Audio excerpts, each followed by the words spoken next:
Let's go make a killing. All right. Welcome to the Las Vegas Football Contest Show. 10 to the 5 to the 4, play one, touchdown! The sharpest football contest show in the land. I'll take the action. My Birds, Benjamin Franklin's team, favored by 1.5 points. I'll give you 3 more. You're now riding shotgun with 2 former contest winners in Brady, Kannon and James Salinas. And getting a former player's perspective with 9-year NFL veteran Mike Pritchard. Let's go! As they guide you through strategy, process, and your contest picks each and every week of the season. I do like the idea of a parlay. Now here's your host, Brady Kannon. Welcome in, everybody. It is week 16 in the NFL season. Can you believe it? Just 3 weeks of the NFL season 2024 remaining here before we crown some champions in the Westgate SuperContest, the Circa Sports Million, and also Circa Survivor. We've got 4 shows remaining here. The Las Vegas Football Contest show presented by Circa Sports and Westgate Las Vegas Superbook. 4 shows remaining here. After the regular season ends, we will do one more follow-up show. We'll hopefully be crowning ourselves as maybe the 3-week mini contest champion in that wrap-up show. That remains to be seen. We kind of fell out of contention last week. We'll get to that in just a moment. I am Brady Kannon, my partner James Salinas here. Mike Pritchard is not on board today. He is already getting ready to celebrate Christmas early, so we gave him the pass this week. He'll be back next week and the remaining few weeks of this show. But just James and myself today. James, happy holidays to you. Week 16. Let's go over some of the laundry here that went through in week 15. In the SuperContest, the consensus went 3-2. The record now in the Westgate SuperContest, the consensus number 35, 37, and 3. In the Circa Sports Million, the top 5 most popular picks in week 15 went 4-1, 36 and 39 now on the season for the Circa Sports Million. And it's amazing. You recall for the first 8, 9, 10 weeks of the season, you could have been hitting 60%, fading the consensus. Now you're almost smack dab even at about 52 point something percent if you're just fading the consensus every Sunday morning. We unfortunately went 1-4 in week 15, a bad week for us here on the program.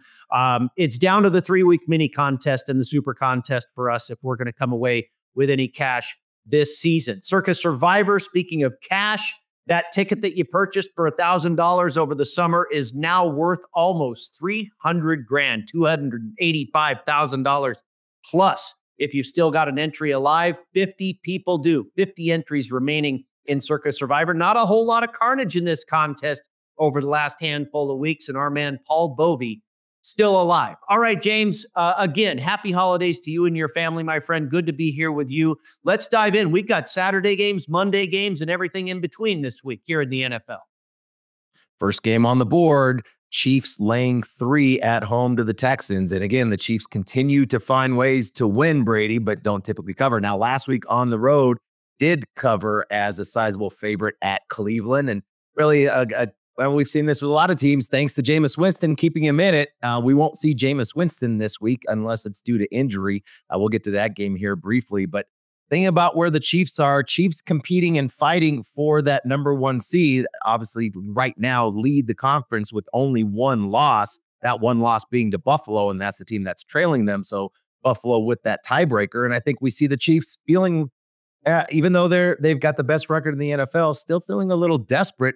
Going to trot Mahomes out tomorrow to play. Now, we saw last week really took a beating against Cleveland, and we talked about that. That was part of our handicap with Cleveland. We did have the under as one of our plays with the prop play coming in pretty handily, but it's really those bookend corners coming off the edge rush for the Cleveland Browns got to Mahomes all day long, bet him every which way and sideways, but Gumby, damn it, that's him. He was able to make it through that game, and he's going to start against the Houston Texans tomorrow. And to me, that just smells like we know he's nowhere close to 100%. Neither are those tackles. I don't know who's going to play at left tackle. I don't know if the Chiefs know who's going to play at left tackle tomorrow against the Texans. And the Texans have a terrific pass rush, Brady. I think that's where I looking at this number here. I know it's 3 in the SuperContest. It's actually 3.5. The Chiefs favored in the Circa Millions. To me, it's the Texans or nothing. Thinking about the pass rush, Brady, and I think what we've seen out of that Texans pass rush, they are second in the NFL when it comes to stacking the quarterback. They have 45 sacks on the season. I guess for me, the hesitancy is the other side with this Texans offensive line. Not quite as bad as Kansas City, but they've been pretty porous too. They have allowed 46 sacks. So it's kind of tit for tat there. It's kind of a wash in that sense. But I feel like if we're going to be looking at this game, it's going to be the dog side, considering Kansas City really beat up at the most important position, not only the tackles, but including the quarterback.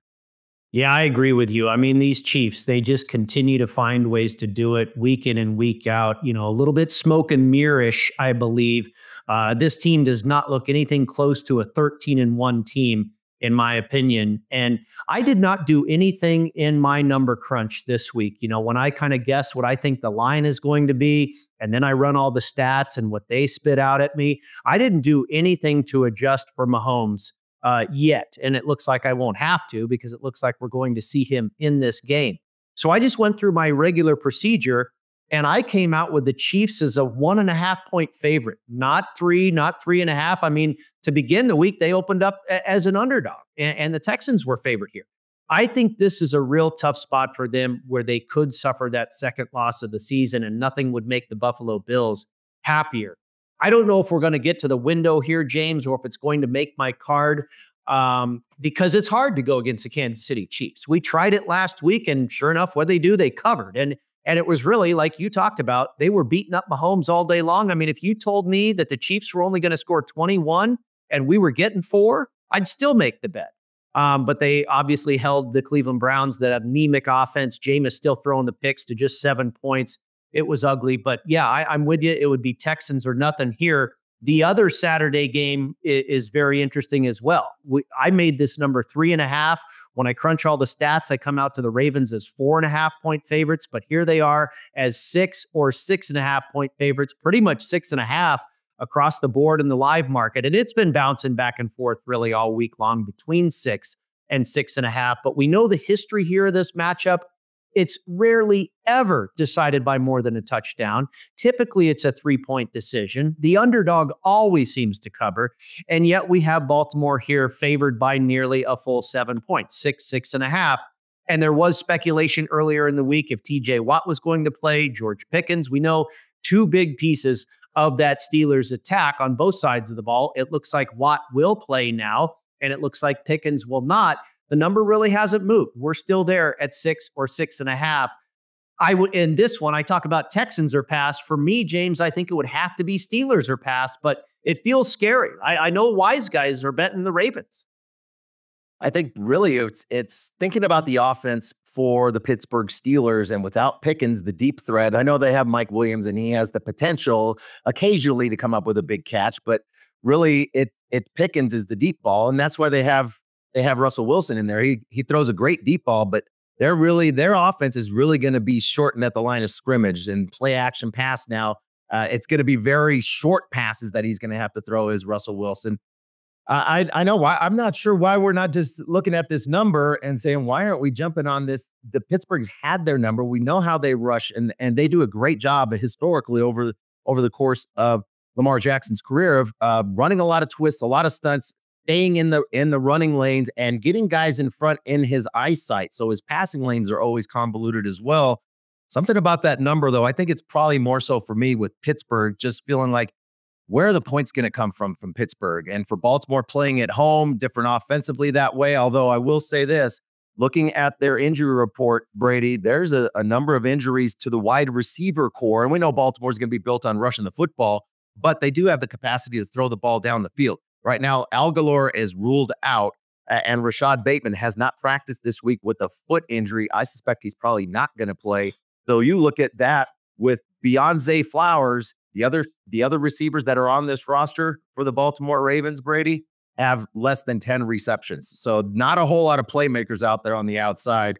It smells like it'd be Pittsburgh or nothing for me, but I feel like we're probably going to end up passing.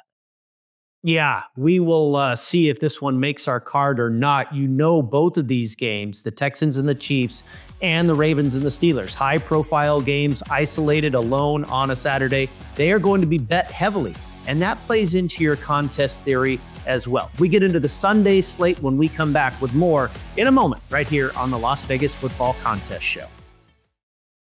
When the football contest crew isn't busy dominating the field and making plays that leave opponents in the dust, they're doing something just as exciting. They're playing My Vegas Slots. It's a top-ranked, free-to-play mobile app that lets you earn valuable real-world rewards from amazing partners like MGM Grand, Bellagio, and Norwegian Cruise Line. You can score hotel stays, great meals, show tickets, and more just for playing. Download My Vegas Slots today from your favorite app store. And if you're anything like Brady, James, and Mike, we know you're going to love it. That's a winning play you won't want to miss. Welcome back into the Las Vegas Football Contest Show presented by Circa Sports and Westgate Las Vegas Superbook. Brady Kannon and James Salinas with you, diving into the Week 16 NFL slate. And we've made our way to the Sunday portion of the card. We start with the Cleveland Browns and the Cincinnati Bengals. This will take place in Cincinnati. The Bengals opened up as 7.5-point favorites. In the live market, they're now up to 9-point favorites. And here in the contest, both the Circa Sports Million and the SuperContest, they are still laying the static 7.5. James, this feels like an interesting one to me, where I think a lot of people could gravitate towards the favorite here. It's understandable. Cincinnati is alive and well in the playoff picture. They have to keep winning. Cleveland, what we've seen out of them lately does not look pretty. Jameis Winston benched, and you've seen this number increase as well. So you're getting line value in the contest. In addition to all of those reasons, you might like the Cincinnati side here. It could be a contrarian play. If you're trying to make up ground in a contest, maybe you hold your nose and take that bad number of 7.5 with the Browns. What do you think? You're talking contest strategy now as opposed to just putting your money out. For me, I don't want to put any money out of my pocket on the Cleveland Browns. And even though with Jameis Winston not being in there, sometimes it's such a roller coaster when he's on the field, pro and con, if you're a Cleveland Browns backer. But thinking about where the Bengals are right now, offensively, just absolutely Burrow and his crew just lighting it up offensively. And I think that's where teams if you're trying to beat Cincinnati, you have to outscore Cincinnati or maybe bungle a special teams punt block like the Dallas Cowboys did on Monday night a couple weeks back. Don't say that I'm bitter about that loss that we had on Monday night to finish out that week. No, I didn't sense that at all. Not at all. But I think for the Bengals, they had to perk up a little bit last night from that comeback win by the Chargers over the Broncos, because that actually increased the Bengals' opportunity to make the playoffs coming in at that last seed.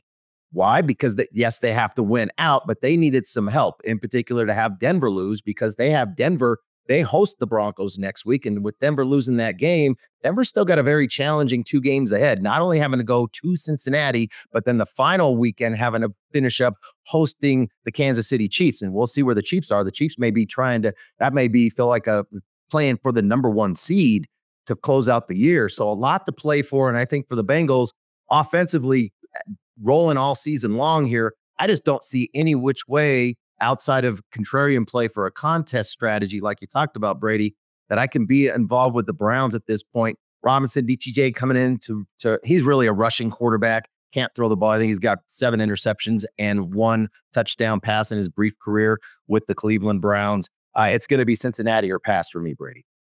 All right, let's move on from this game and take a look at the Detroit Lions visiting Soldier Field and the Chicago Bears. The Bears have been absolutely abysmal as of late, a train wreck, you might say, but they have been good at home. That's where they've been, I think, nearly perfect, if not perfect, against the spread this year. At home are the Chicago Bears, a division matchup, obviously. The Lions, we know, are really beaten up. That injury list just continues to get longer. But Dan Campbell seemed to send out a warning this week that let's not worry. We are going to be just fine. And it feels like he's out here to make a statement this week in Chicago, James. Well, and this is where you rally, and they know they've been hearing it. And obviously this is a far cry from the offense that they faced last week, did the Lions against Buffalo. And what an exciting game from a points perspective. It felt like just watching my kid play John Madden on his TV with just up and down both sides scoring at will.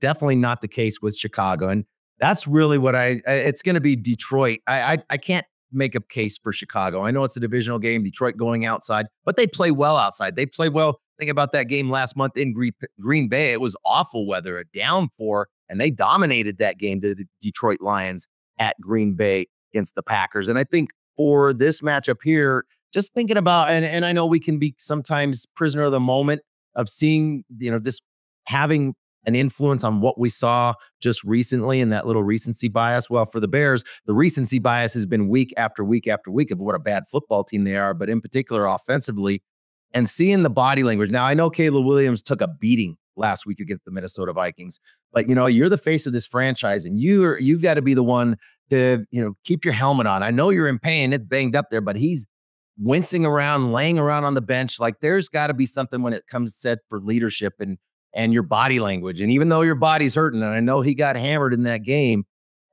he just looked defeated. He just looked not only from the scoreboard, Brady, but I think just psychologically and emotionally defeated.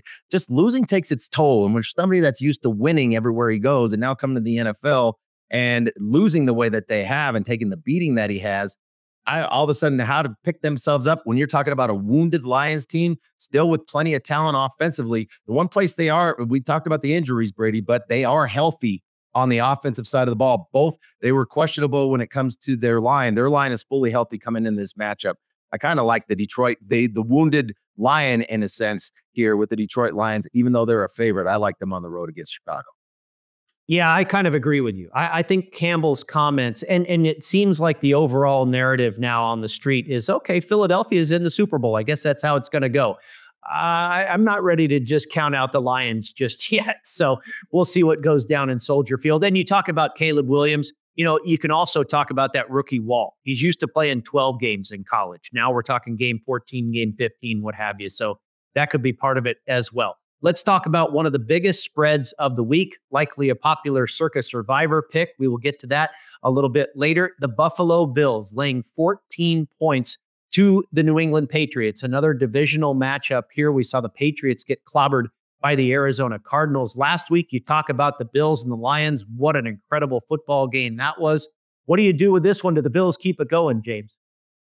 Well, I think this is where the Bills trying to fight for really all they have to play for. They're trying to get that number 1 seed, but they obviously need help. They need Kansas City to lose. I just look at this matchup here for the Patriots. Yeah, offensively challenged. Defensively, it's been a struggle. This is a struggle all season long. I think something that might play to their favor, though, would be the weather. Both teams are used to playing in the bad weather. It's not going to be so much that there's snow. It's just going to be frigid. It's going to be 11 degrees to start. And by the time they get to the fourth quarter, basically you're looking at 2 degrees. So it's going to be frigid out there. But like for a Bills team that just wants to stay healthy and move forward, they can beat this team. But you're not going to get the number 1 seeds done. It's not about the matter of how much you win by. Did you cover or not? I think they win, but I don't think they cover. I like the Pats plus the 14. One thing that's interesting, and I agree with you, the situation is not great for Buffalo because everything, like you say, is pretty much wrapped up. They just have to hope that Kansas City finds a loss on this schedule in the next 3 weeks. The Bills can't do anything about that. But they also have been a real bully of a team. If you look back at their history, on teams that are much weaker and you have big spreads like that, that is typically where the Buffalo Bills will beat up on their opponent. We'll see if that's true this week. Back with more in just a moment. Stick around. We'll be right back. Want to gamble like the pros? At LasVegasAdvisor.com, you'll find the world's best how-to books, software, and strategy cards featuring blackjack, poker, video poker, and of course, sports betting, including the Stanford Wong Classic Sharp Sports Betting. Don't forget LVA's Member Rewards coupon book, offering discounts on dining and entertainment, including a buy one, get one for the awesome lobster buffet at the Palms, and more than $700 in gambling-free play, match play, and bonus offers. Up your gambling game today at LasVegasAdvisor.com.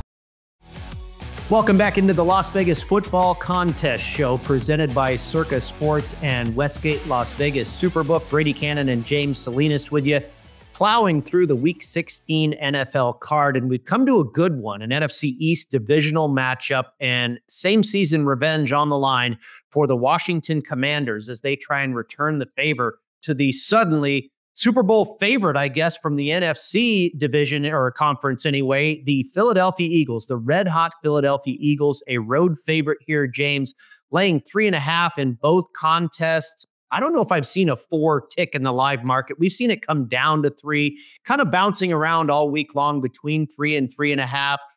I've kind of been a Commanders backer all season long, and especially in division games. I'm leaning towards that side this week. I think they get some revenge here on Philadelphia. Yeah, I haven't seen any. I'm looking at the live market across the board, and actually some juice to the dog at 3.5 in a couple places with Washington. And I agree. I'm with you on this one here too. I mean, for Philly, it's they, especially since their bye week, playing. I wouldn't say the best football in the NFL, but one of the top teams when they get up for big games. And obviously this is a big divisional game, but this is a rematch from about a month ago when Philadelphia, and was a close game, ugly game, low scoring game against Washington on a Thursday night. And we know those Thursday night games can be kind of tricky, just preparation wise, et cetera. But I think here for Washington, they're about as healthy as they've been. Marshawn Lattimore, who they traded for just prior to the trade deadline back in October, corner. That's where they were really hurting coming into the season, was at the corner spot, really in the secondary as a whole. Now Marshawn Lattimore coming over. He did get the rust off. He was able to play last week against his former team, the Saints. I think that's going to be big with him being able to patrol around on the field and probably matching up with A.J. Brown. We know Lattimore gets very physical. That should be a fun matchup to watch here. But thinking about what's on deck for the Philadelphia Eagles as well. I know if they win this, they clinch the East, but also they have Dallas next week. And that's always a bloodbath as well. So I kind of like getting the hook. And I think that's the key for me here. If it was 3, it might be a stay away. It feels like a field goal game to me. I like Washington at home plus the 3.5. Yeah, I've talked about this on the program. Dan Quinn has been exceptional when playing familiar opponents against division, whether it be former divisions. When he was with Atlanta, when he was the defensive coordinator for the Cowboys, he ran roughshod through the NFC South division. When he was the defensive coordinator with the Cowboys, he ran roughshod through the NFC East. So he's done extremely well in division games. And his offensive coordinator, Cliff Kingsbury, when he was head coach of the Cardinals, 7-0 against the NFC East. These guys really know this division. I think payback is in order here. And I talked about it with the Lions game. There's been all this talk about the Eagles. And I wonder if, they're kind of reading the press clippings, feeling a little fat and happy. I think they could stub their toe here in this one against the Washington Commanders. This is maybe going to be one of the least popular bets in the contest this week, and that is the Titans and the Colts, James. It almost feels, now it's a little early.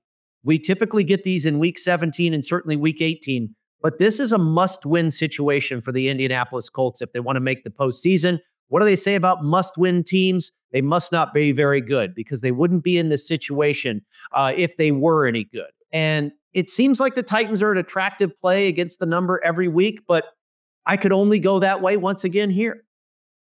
Well, especially since Will Levis now has not been named the starter, it is going to be Mason Rudolph going forward for the Tennessee Titans. And I think the Titans did everything they could to give Will Levis an opportunity. And we saw that from the very first week against Chicago. I remember those too. It's fun how you remember those really bad beats, don't you? So many wins you have, you can't remember those, but all those bad beats never leave your head. And I think about that one from the first week, throwing the football under head and throwing it right to Chicago to lose that game. Levis will not be under center here. And well, think about the other side with the Colts. I mean, they had every opportunity to win that football game against the Broncos. And I don't know what it is with these guys dropping the football. I mean, JT down the sideline, Jonathan Taylor around the edge, touchdown, no doubt, and then put the ball on the ground right at the goal line. Just don't get it. And I think that was where that was their playoff opportunity. Left it right at the doorstep, left it right at the goal line. That game's done. That they had a 2-touchdown lead with that one. And we saw the aftermath with Broncos losing yesterday. I think that really just pushes the Colts, even though they're sitting in the 8th seed. Now they don't have that tiebreaker against the Broncos. I think the Colts are out of it here. And I think I don't want anything to do with the Indianapolis Colts going forward. I think from last week, I don't know how this team recovers. And now the fact that the Chargers moved up in the playoff standings versus the Colts. Colts need a lot of help. I think from a metric standpoint, it's a 2% chance to make the playoffs, 98% the other way. Better chance to take the Titans here with that plus number, plus the 3.5. It'd be Titans or nothing for me. Yeah, especially that extra hook there on top of the 3. And, that must-win situation. And a lot of people, I think the general recreational betting public thinks if they must win, well, then they're gonna put forth the effort. Yeah, the effort might be there, but you can't all of a sudden flip a switch and become a better team.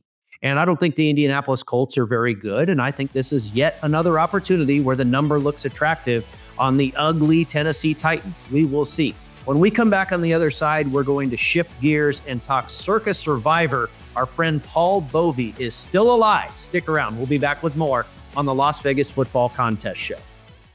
Want to enter the biggest and best football contests in Las Vegas, but don't know where to start? Look no further than footballcontest.com to get the info you need to succeed in the biggest football contests in the world. Circa Million, Circa Survivor, and the Westgate SuperContest. Reserve the most trusted proxy service in the business now at footballcontest.com. Maddie and Tony have been leaders in the industry for 15 years. They submit your picks while you focus on picking winners. Experience matters. Go with the pros at footballcontest.com and start winning now.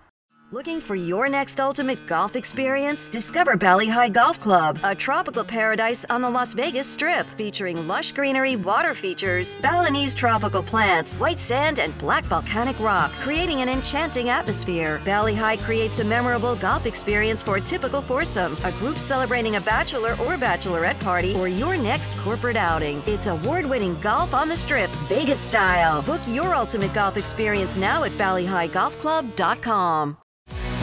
Welcome back into the Las Vegas Football Contest Show presented by Circa Sports and Westgate Las Vegas Superbook. Brady Kannon and James Salinas with you. Mike Pritchard absent from the program today, getting an early start on celebrating Christmas. He'll be back next week and the remainder of the season. By the way, go to footballcontestshow.com for all the information on the program, where you can find us, YouTube, podcast, you name it, footballcontestshow.com. It is time, James, to talk some Circa Survivor, and a very interesting week, as they all are. But here we are on the doorstep of Christmas. Of course, a separate week, week 17A and week 17B, 3 games on Christmas Day. You've got the Ravens and the Texans, the Chiefs and the Steelers, the Seahawks and the Bears. 1 week prior to that, how do you navigate around that, saving at least a couple of those options for Christmas? You've got a couple of massive spreads this week. The Buffalo Bills hosting the New England Patriots, but we know availability is limited for the Bills. The Green Bay Packers on Monday night. And then the Saturday games, which is very interesting, involving some of these Christmas teams. But I know some people kind of like to get out in front of it early, stay away from Sunday, basically. Play a Thursday, play a Saturday, play a Monday, and possibly give yourself an opportunity to monetize if things go sideways. What are your thoughts this week on Circa Survivor? Well, I think that's the hard part, is trying to monetize. Like, what does that mean? What do you have to have capital-wise to be, if you're talking about hedging? I think the way that we're seeing more monetization going on with these entries is that they're selling pieces of they're selling a percentage of it. And that way there's no risk to losing anything. You're getting a percentage, whatever that, obviously based on the inherent value, but where you stand. And then probably also the amount of teams that you have left that are looking projected to be a big favorite. I think the Christmas piece, that's the thing with Saturday. Those teams are going to flip-flop and play each other in a few days on Christmas Day, along with the next day on that Thursday, with Seattle having to travel to Soldier Field and play the Chicago Bears. Those are your 6 teams. I think you're just hanging on to those unless you have a plethora of teams. I think there's only maybe 1 or 2 entries that have multiple entries, and multiple meaning just 2. That's the max that they have.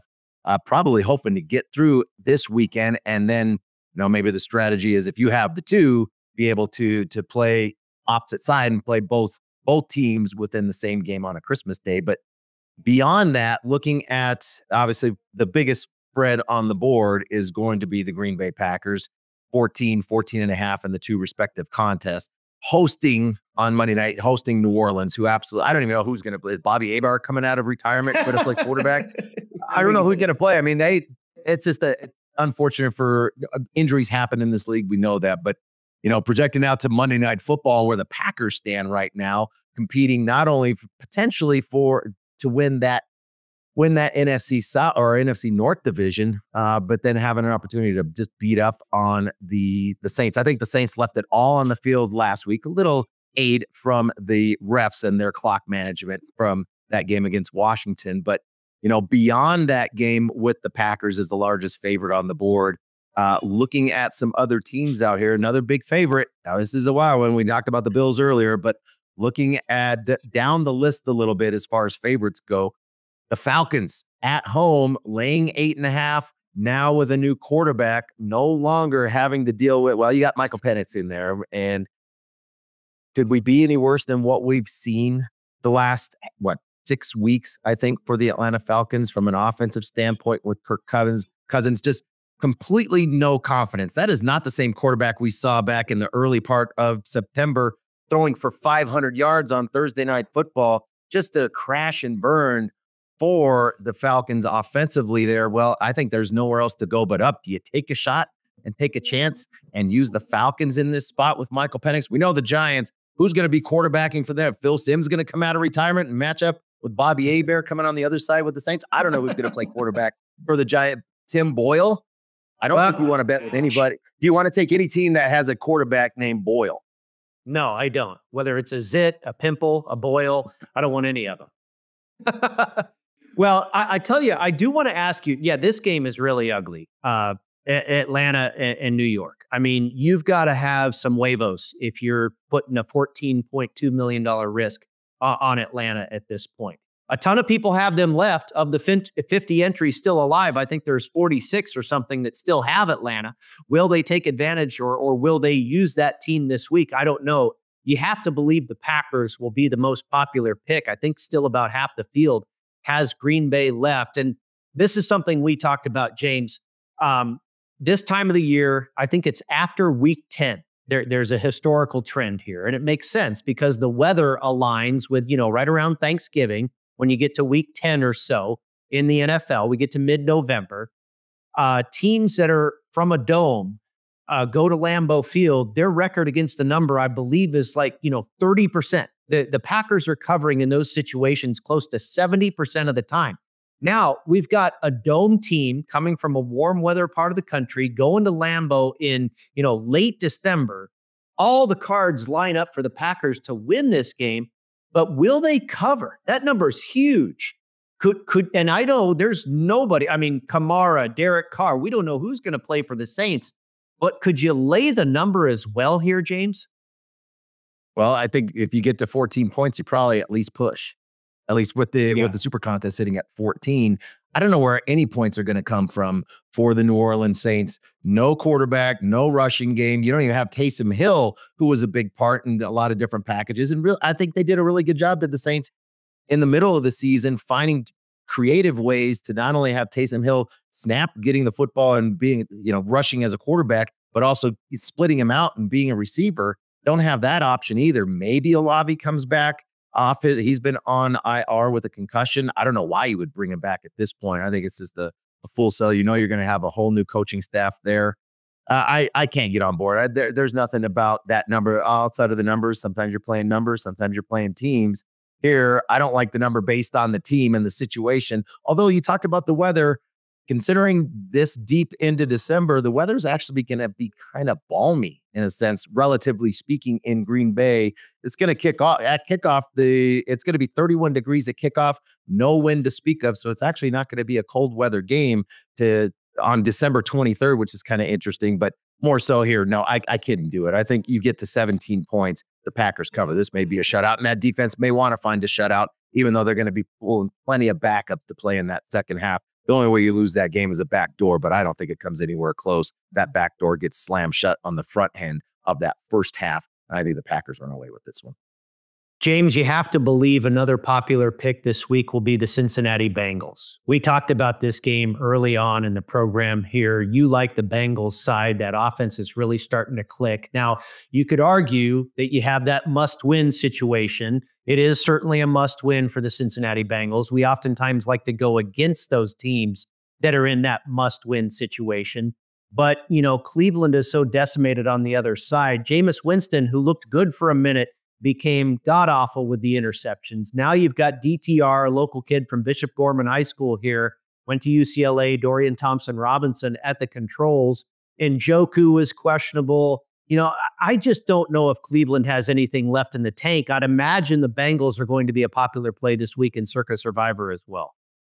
I would think so. I think looking at the team availability, there are 21 entries that have Cincinnati available. So not only thinking about this week, but would you take them again later? I don't think I'd want to take them next week hosting the Broncos. They will be at home, but Broncos are going to bring everything in that game. They're going to be fighting for their playoff lives. And then the final week with Cincinnati going on the road at Pittsburgh, that's the last thing I want to deal with. Even though it's a must-win for Cincinnati, I don't want to deal with Pittsburgh. We'll see where Pittsburgh is trying to compete for the AFC North title in the final week of the season. I think, yeah, if you're taking Cincy, it's right now. This is the week to do it. I think it's very interesting with the Buffalo Bills as well. It would be real easy to take them this week, but I think it's 16 entries still have the Buffalo Bills alive. But they've got the Jets coming up. They host the Jets next week. And then you've got the Patriots in week 18. I mean, at this point, I would probably be saving the Buffalo Bills because, it looks like a couple of free passes for the next 2 weeks. This is a team I'd probably want to have in my pocket going forward, James.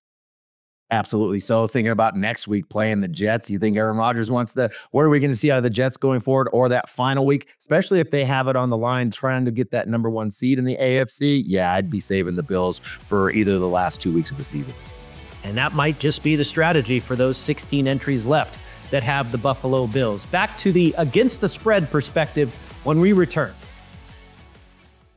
San Diego is home to Wolfpack Hospitality Restaurants, located in beautiful La Jolla. Stop by Cove House, Shore Rider, and Dough Mama Pizzeria on your next trip. Visit Cove House, a top 100 brunch in California, or Shore Rider, serving up margaritas, fish tacos, and a vibe that will make you feel like a regular in no time. For a slice of New York-style pizza with a California twist, it's Dough Mama Pizzeria, where the wings and pizza draw compliments from around the world. Go to wolfpackhospitality.com, and we will look forward to seeing you at Cove House, Shore Rider, and Dough Mama Pizzeria. Welcome back into the Las Vegas Football Contest Show presented by Circa Sports and the Westgate Las Vegas Superbook. Brady Kannon and James Salinas with you and winding down on the Week 16 card in the NFL as it relates to the Las Vegas Football Contest at Circa and, of course, the Westgate Las Vegas Superbook. James, we've made our way to the Pacific Northwest where they will welcome in the Minnesota Vikings. I felt this line was low when I saw it to open the week at 3 points in favor of Minnesota. But I kind of think maybe they're telling us something here. Like the books maybe are thinking that Seattle could be the right side, and I tend to agree with them. We've seen Minnesota be fairly dominant over here in recent weeks, but they played at home in 3 consecutive games, and now they go on the road to a very tough place to play. Also, some weather expected in this part of the country. I think this is a tough test for Minnesota, despite how good they've looked as of late and everything on the line as far as, possibly even winning that division.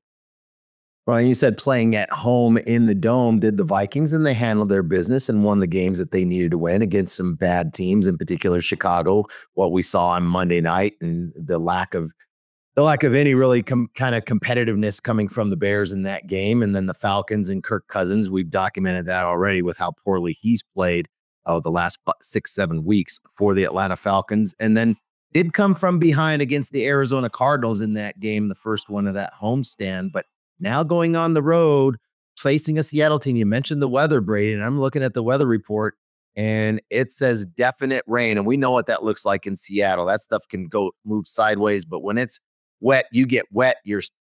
This is something where a Seattle team used to playing in those kind of conditions. And I think for Minnesota, yeah, I know they're fighting for the NFC North crown, but thinking about how they finish up the season for the Vikings, and in particular next week, they have a big game on the road or at home against the Green Bay Packers. So I don't know, is this kind of a flat spot? Sometimes you can be a prisoner of the moment and the recency bias of what you saw last. And what do we see last? A great game from Minnesota on Monday Night Football, a really bad performance from the Seattle Seahawks on Sunday Night Football against those same Packers that they'll be matching up with a week from now. I do too. I think this is a spot where Seattle, speculation about what was going to happen in the QB position, I think was the biggest piece with the line, Brady, and it has been a full practice, a full go for Geno Smith. I don't know. How often do we say, oh, man, good. We like to cite Geno Smith's got to be in there. Well, I think that's where I'm landing of all crazy things, thinking about Geno Smith saying, yep, he's in there. I'm good to go. I like Seattle at home as a short dog. Yeah, I know. I think we've been quoted on this show saying, we're not fans of Geno Smith. But, yeah, I think you certainly want him in there rather than Sam Howell. We saw how that went in the last outing for the Seattle Seahawks and Sam Howell. Not so good. But I do think it's a very good spot for the Seattle Seahawks here with Minnesota finally getting outdoors into the elements. I agree with you as well. And they also get Kenneth Walker Jr. expected back here in that running game for Seattle. And you have to figure he's listed as probable. Geno Smith is listed as probable. Kenneth Walker is going to be a big boost for that running game. And with these conditions, they're absolutely going to need to lean on a running game, in my opinion. So I think things line up pretty well for Seattle in this game. Let's move to another spot of the country where it could be rainy, but probably a lot warmer, and that is South Florida. The Miami Dolphins hosting the San Francisco 49ers. And this is another game where I was surprised by the opening line. I couldn't believe that Miami was a favorite. They opened up as about a 1 or 1.5 point favorite. Some money's come in on San Francisco, bringing this to pick 'em. But, I'm typically very conservative in my approach with the 49ers. I grew up watching this team. I feel I have a good feel for this team.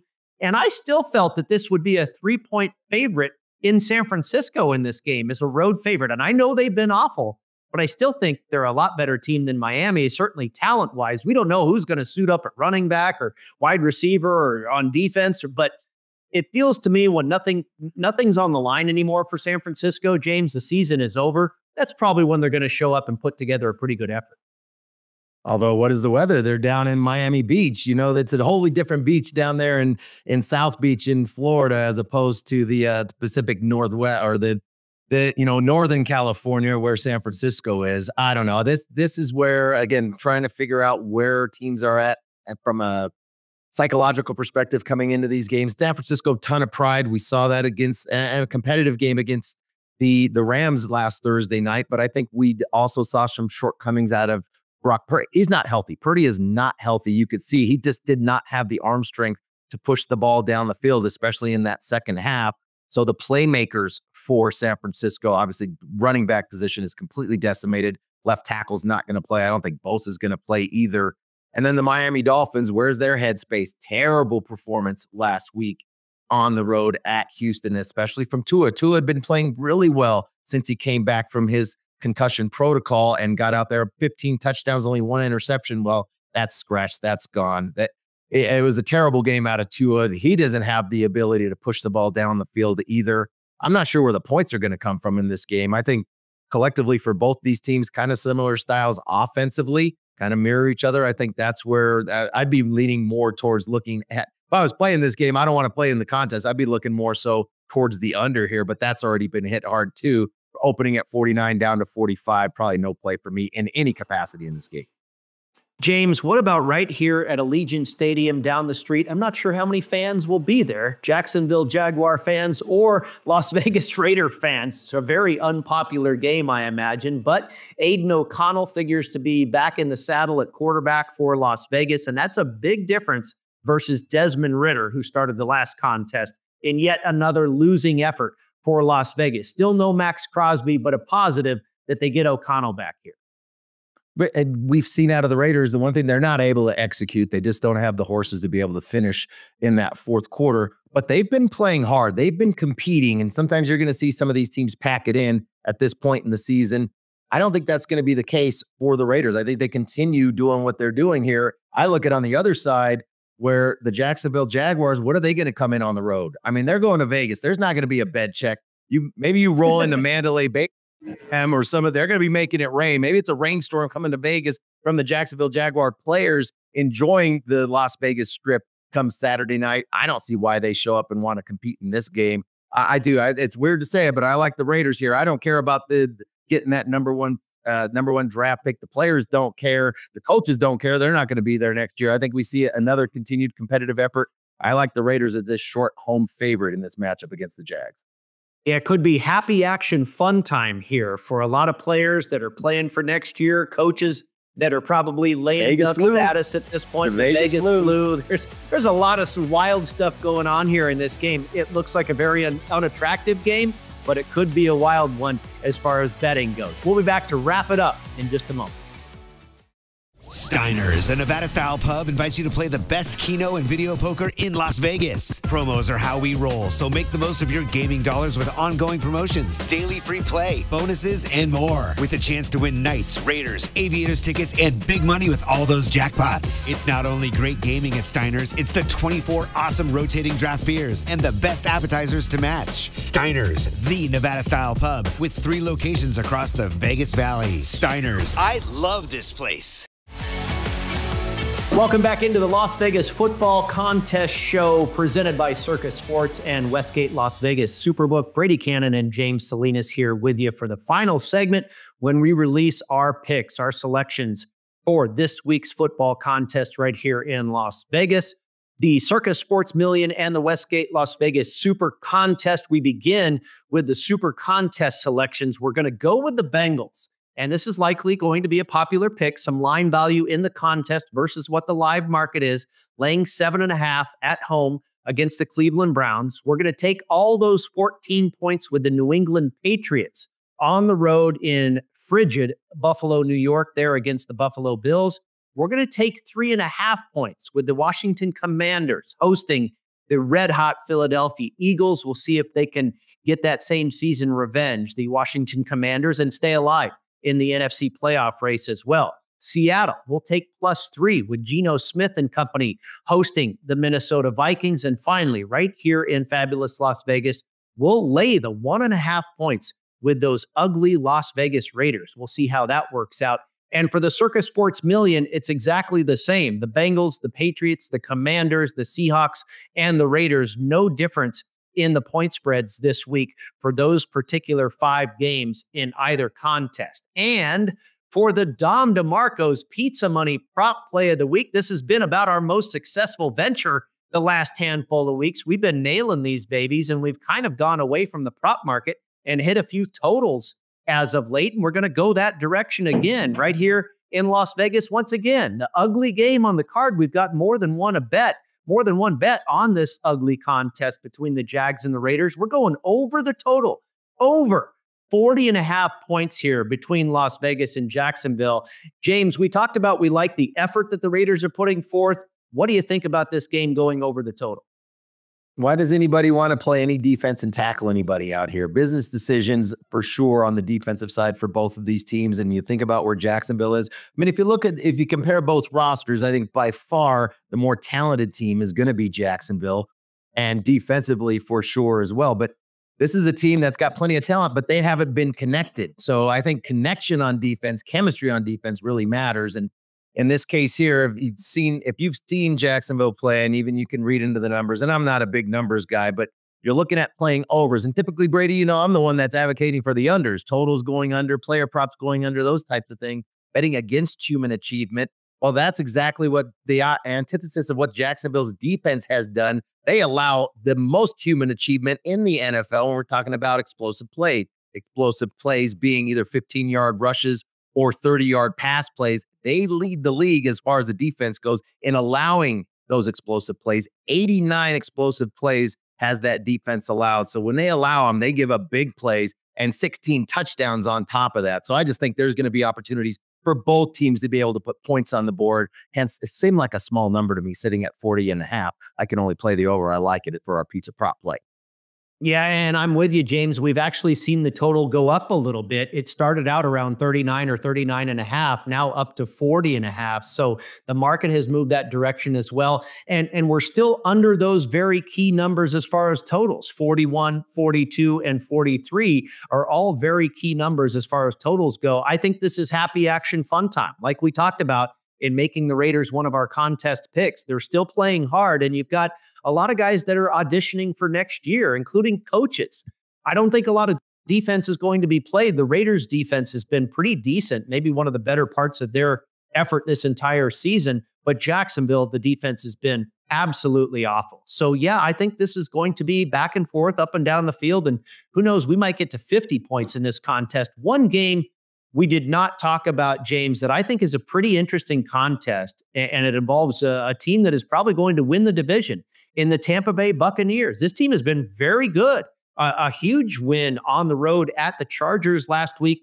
Now they go into Dallas, and we know Dallas has not been impressive, but a nice win last week on the road at Carolina. What do you make of this one with the Bucs laying 4, and we've seen it come down to 3.5 in the live market? Well, I mean, right now, Dallas is an auto fade at home. They've been awful at home, whether they were a favorite or a dog. I think probably for me, this is win by default in the NFC South. I don't trust any of these teams. All those teams in there are really hard for me to get a handle on. And I think probably the pause for concern for me the most for Tampa Bay is just the weariness for this team. This is going to be their 4th road game in 5 weeks for Tampa, now having to go to Dallas. And we did see an inspired effort out of the Cowboys last week, but that was via Carolina. So I don't know what to expect out of the Cowboys, but with Tampa, it would be Tampa or nothing for me. But that many road games in a short period of time, I think I'll lay off. Could be an ugly one to take in the contest here if you're going that route, to take the Cowboys here, catching the points. Risky business. Hold your nose, and good luck with that. Enjoy Week 16 in the NFL, everybody. Happy holidays. We'll be back next week right here on the Las Vegas Football Contest Show. Thanks for tuning in to the Las Vegas Football Contest Show. Don't you just love football? God, what a fun sport. Subscribe today on YouTube, Spotify, and Apple Podcasts to receive weekly alerts as soon as the show's available. Good luck with your contest selections. Pay that man his money. And we'll talk to you next week.